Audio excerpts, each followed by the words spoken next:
1924.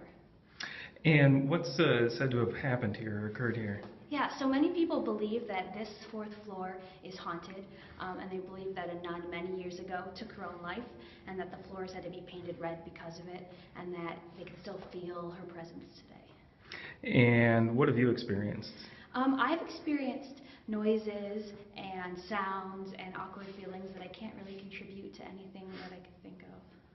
Your son had mentioned taking your grandmother's phone or taking some photo, and there's a silhouette of a woman or something.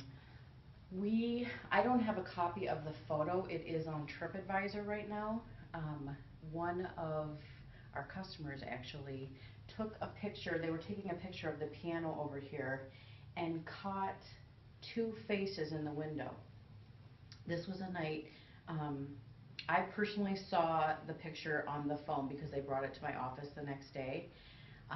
Or I probably wouldn't have taken it so seriously, but I got to see who was. We only had 2 people on the tour that night. I let them go because they drove so far, and ended up only being 2 people. So I said, "Go ahead and take them."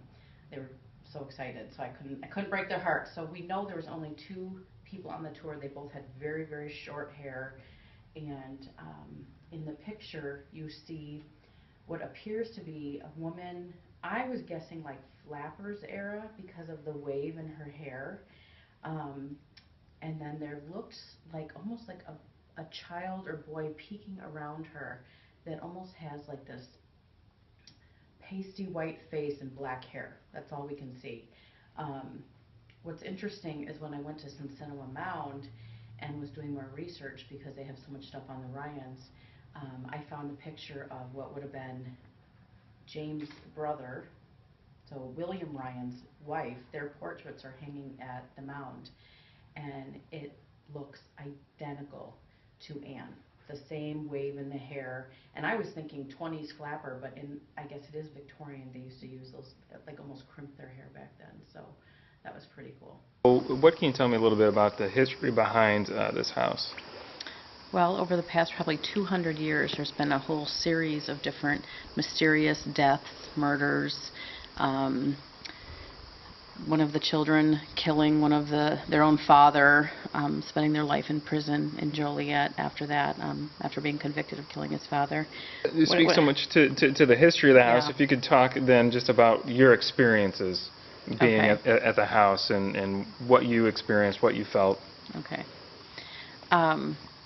Recently, touring the home, because it is currently on the market, I've heard of the stories of the Joseph, I believe it was Joseph Abley, who was shot by his son outside the cellar to the left of the home, and then he supposedly bled to death on the stairs.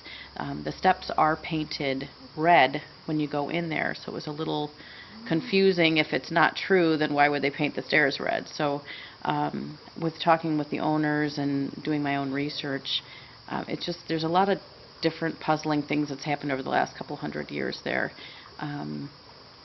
When he invited us to go to the second floor, I had a really hard time actually going up the stairs, the notorious bleeding stairs. So it was almost as if something didn't want me to go up there. Just taking that first step, it was like something was stopping me. And for me, having the ghost tour business, it takes quite a bit to scare me, and there's something about this place that is just very unnerving to me. There's been too many unanswered deaths, and in the long run, the servants ended up running the whole household and getting the property. So I think that's kind of a neat little